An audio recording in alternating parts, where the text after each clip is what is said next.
Hello students, कैसे हो आप लोग। उम्मीद करता हूँ बिल्कुल खैरियत से होंगे और आपके लिए स्टडी इफ़ेक्टिव ना हो इसलिए हमने क्या किया है कि आपके लिए चैनल बनाया है जो कंस कॉलेज के पूरे स्टाफ की तरफ से आपके लिए इंट्रोड्यूस कर दिया गया है, ताकि आपकी जितनी भी स्टडी है वो इफ़ेक्टिव ना हो, उस पर कोई भी असर ना हो। जैसे कि आजकल के दौर में हालात चल रहे हैं, लॉकडाउन की वजह से आप लोग घरों में हो, तो आपको वहाँ पर भी लेक्चर्स पहुँचाए जाएँ ताकि आपकी जो स्टडी है वो कंटिन्यू रहे, ताकि आप आगे पढ़ सको।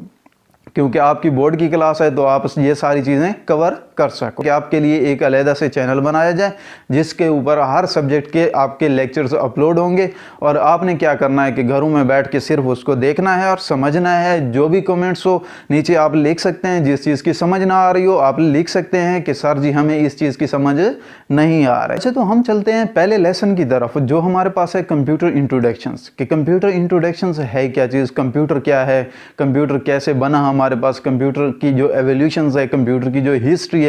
वो क्या है, उसकी तरफ चलते हैं, देखते हैं कि कंप्यूटर्स हमारे पास क्या है। कंप्यूटर असल में वर्ड जो है ये कंप्यूट से लिया गया है। कंप्यूट का मतलब है कि डिफरेंट किस्म की कैलकुलेशंस करना, जैसे कि कंप्यूटर्स हमारा डिफरेंट किस्म की कैलकुलेशंस कर रहा होता है और इसके अंदर बेसिकली 3 पार्ट्स हो रहे होते हैं। मींस के आपके पास ये 3 पार्ट्स पे मुश्तमिल होता है। एक आपके पास इनपुट होता है, दूसरा आपके पास प्रोसेसिंग होती है, तीसरी आपके पास क्या होती है कि आउटपुट को जनरेट करना।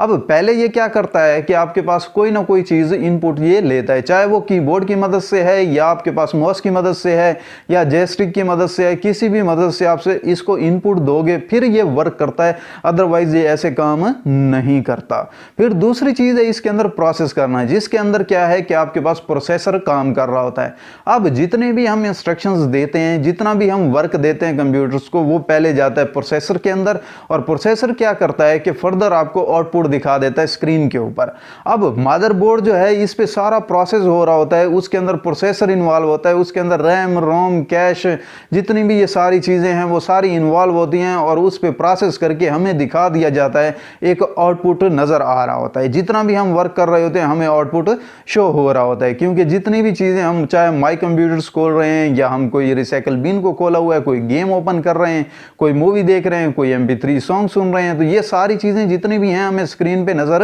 आ रही होती हैं, हमें आउटपुट भी ये जनरेट कर रहा होता है।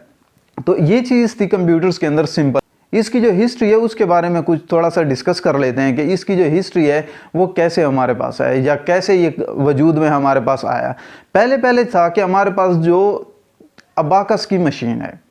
ठीक है, पहले हमारे पास अबाकस की मशीन थी जो क्या करती थी कि कैलकुलेशंस करती थी। अब उसके अंदर कौन कौन सी चीज़ें ली गई थी, कुछ सीड्स लिए गए थे, कुछ बीड्स आपके पास थे जो क्या करते थे कि एक राड के अंदर आपके पास डाल दिए जाता था उनको और उसकी मदद से कैलकुलेशंस करते थे। आजकल के दौर में उसको मशीन नहीं कहा जाता, क्योंकि मशीन वो चीज़ होती है जो डिजिटल होती है हमारे पास, मींस के 0 और 1 के ऊपर काम कर रही होती है, उसको हम मशीन कहते हैं। ना कि जो अबाकस की मशीन थी वो एक डिजिटल मशीन नहीं थी, क्योंकि उसने कुछ राड लिया था, कुछ बीड्स लिए थे और कुछ वुड लिया था और फिर उसने क्या किया था कि एक कैलकुलेटिंग डिवाइस बना दी थी, कैलकुलेशंस के लिए एक कैलकुलेटिंग डिवाइस को बना दिया था। फिर उसके बाद जॉन न्यूपर ने क्या किया था कि उसके अंदर कुछ एडिशंस की थी। पहले ये क्या करती थी कि अबाकस की जो मशीन थी सिर्फ जमा और माइनस करती थी, मींस के प्लस करती थी और सब्ट्रैक्शंस करती थी, या आप कह सकते हो कि एडिशंस करती थी या सब्ट्रैक्शंस करती थी। फिर उसके बाद उस जॉन न्यूपर्स ने क्या किया कि आपके पास उसने थोड़ी सी इसके अंदर चेंजिंग कर दी ताकि ये मल्टीप्लिकेशंस भी करे और डिविजन्स भी करे। फिर उसके बाद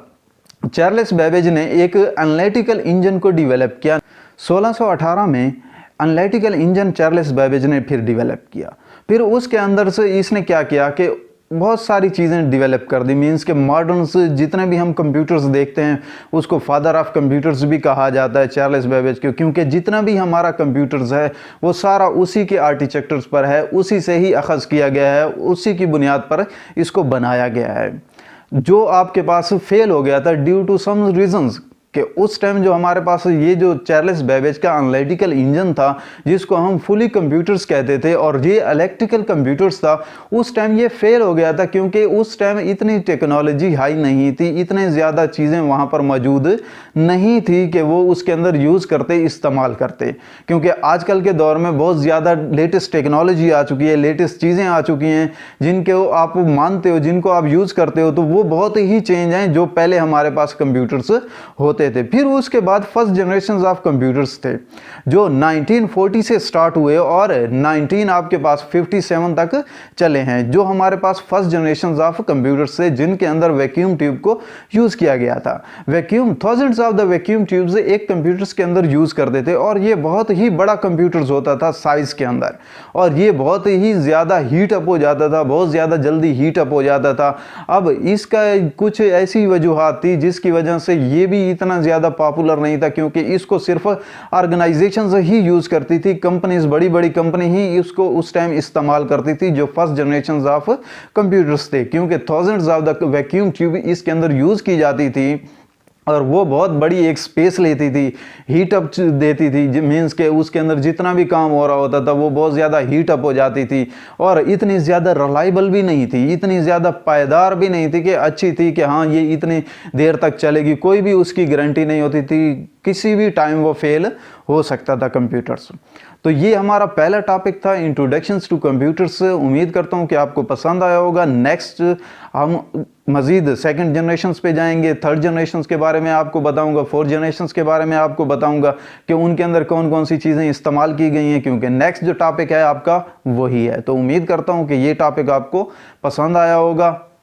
अगर पसंद आया तो किसी के साथ भी आप शेयर कर सकते हो इसको, और मज़ीद आप दोस्तों को भी बता सकते हो कि कंप्यूटर साइंस का जो आपके पास चैनल बन चुका है कंस कॉलेज की तरफ से, तो आप उसको विज़िट कर सकते हो। Thank you very much. इसलिए हमने सोचा है कि आपके लिए अलग अलग सब्जेक्ट्स का लेक्चर जो है वो हम अपलोड करते रहेंगे, और आप उसको लाइव देख सकोगे, ताकि आपकी जो स्टडी है वो इफ़ेक्टिव ना हो। तो आज का जो हमारा टॉपिक है वो कंप्यूटर साइंस स्टूडेंट्स के लिए जो 9th क्लास के लिए अप्रूव्ड हुए हैं।